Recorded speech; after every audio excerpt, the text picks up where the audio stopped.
എന്റെ മോനെ സംവാദവും ഞാനൊന്നും പറഞ്ഞിട്ടില്ലായേ. എനിക്കതിനുള്ള കഴിവൊന്നുമില്ല എന്ന് എനിക്കറിയാം. അതുകൊണ്ട് ഞാൻ ആ പണിക്ക് നിൽക്കാറില്ല. പണ്ടും ഞങ്ങളെ വെല്ലുവിളിച്ചത് തോമസ് ഐസക്ക, അല്ലാണ്ട് ഞാനോ? No no, never. ഞാനാ പണിക്കില്ല. പക്ഷേ മുൻ പ്രതിപക്ഷ നേതാവ് അങ്ങനല്ല. ധൈര്യമില്ലെങ്കിലും മുഖത്ത് അതൊന്നും പ്രതിഫലിപ്പിക്കാറില്ല. ഞാൻ വെല്ലുവിളിക്കുന്നു, എലപ്പുള്ളിയിലെ ബ്രൂവർ വിഷയത്തിൽ സംവാദം തന്നെ നടത്തിയേക്കാം. ആരുണ്ട് എന്നോട് മല്ലിടാനെന്ന് അലമുറയിട്ടു ചെന്നിത്തല അദ്ദേഹം. അപ്പോഴതാ കിടക്കുന്നു. ബഹുമാനപ്പെട്ട മുൻ പ്രതിപക്ഷ നേതാവും പ്രതിപക്ഷ നേതാവുമാണല്ലോ ആദ്യം ആരോപണം ഉന്നയിച്ചത്.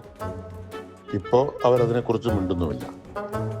അപ്പൊ അവര് സംവാദത്തിന് തയ്യാറാണെങ്കിൽ വരട്ടെ, അതിന് തയ്യാറാണ്. അല്ല, അങ്ങനൊന്നും പറഞ്ഞൂടാ. അത് പ്രതീക്ഷിച്ച മറുപടി അല്ലല്ലോ എന്നായി ചെന്നിത്തല. ഭയമൊന്നും ഉണ്ടായിട്ടല്ല, പറഞ്ഞു നിൽക്കാൻ അറിയാഞ്ഞിട്ടുമല്ല. എന്നാലും ഗംഗാധരൻ മലയാളിക്ക് വേണ്ടി പകരം രമണനെ ഗോദയിൽ ഇറക്കാം. എനിക്ക് പറ്റാത്തതുകൊണ്ടാണെന്ന് വിചാരിക്കല്ലോ കേട്ടോ. എനിക്ക് വേണ്ടി രമണൻ ഗോദായിലേക്ക് ഇറങ്ങുന്നതാണ്. ഞങ്ങൾ ഈ കോൺഗ്രസ്സുകാരെ ഒരു ആരോപണം അങ്ങ് ഉന്നയിക്കും. ആരോപണത്തിൽ കഴമ്പില്ലെന്ന് നിങ്ങൾ അങ്ങ് വാശി പിടിക്കുമ്പോ ഞങ്ങൾ അടുത്ത അങ്ങ് ഉന്നയിക്കും. നിങ്ങൾ ഇതൊക്കെ അങ്ങനെ സീരിയസ് ആയിട്ട് എടുക്കാന്ന് വെച്ചാ അത് ശരിയായ നടപടിയല്ല കേട്ടോ. ഉന്നയിക്കുന്ന ആരോപണങ്ങൾ ശരിയാണോ എന്ന് ഞങ്ങൾ നോക്കാറില്ലല്ലോ. പിന്നെ എന്തിനാ നിങ്ങൾ അതിന്റെ പിന്നാലെ പോകുന്നേ? ഒന്നും രണ്ടും കാര്യത്തിലൊന്നും അല്ലല്ലോ. ഞങ്ങളുടെ എല്ലാ ആരോപണങ്ങളും അങ്ങനെ തന്നെയല്ലേ. പണ്ടൊക്കെ നിങ്ങൾ മൈൻഡാക്കാതെ അങ്ങ് പെടുവായിരുന്നു. ഇപ്പൊ നിങ്ങൾ മാറി.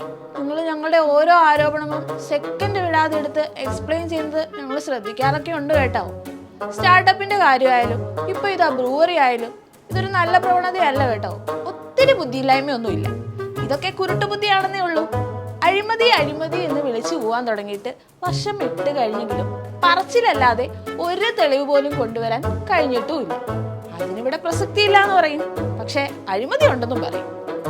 സർക്കാർ എന്ത് വികസനം പറഞ്ഞോ പ്രതിപക്ഷത്തിന്റെ ഏക സ്വരത്തിലുള്ള മറുപടി വരും, അതിൽ അഴിമതി ഉണ്ടല്ലോ. നഹി എന്ന് പറഞ്ഞാൽ നഹി.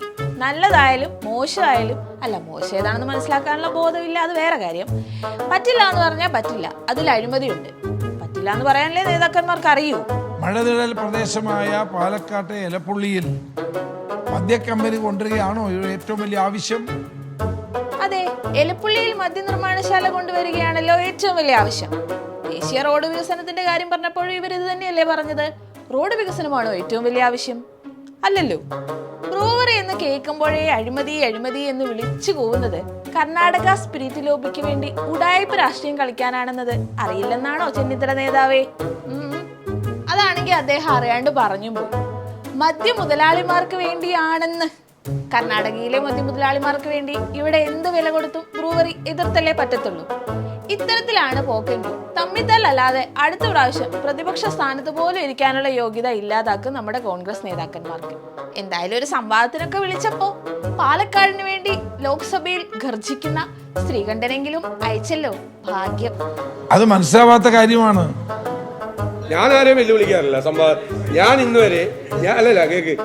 ഇന്നുവരെ ഒരാളെയും സംവാദത്തിന് ഞാൻ വെല്ലുവിളിക്കാറില്ല. ഇന്നുവരെ വെല്ലുവിളിച്ചിട്ടില്ല. അദ്ദേഹം എന്നെ എന്തോ സംവാദത്തിന് വിളിച്ചു എന്ന് പറഞ്ഞു. ഞാൻ സംവാദത്തിന് പി കെ ശ്രീകണ്ഠൻ എം പിയെ നിയോഗിക്കുകയാണ്.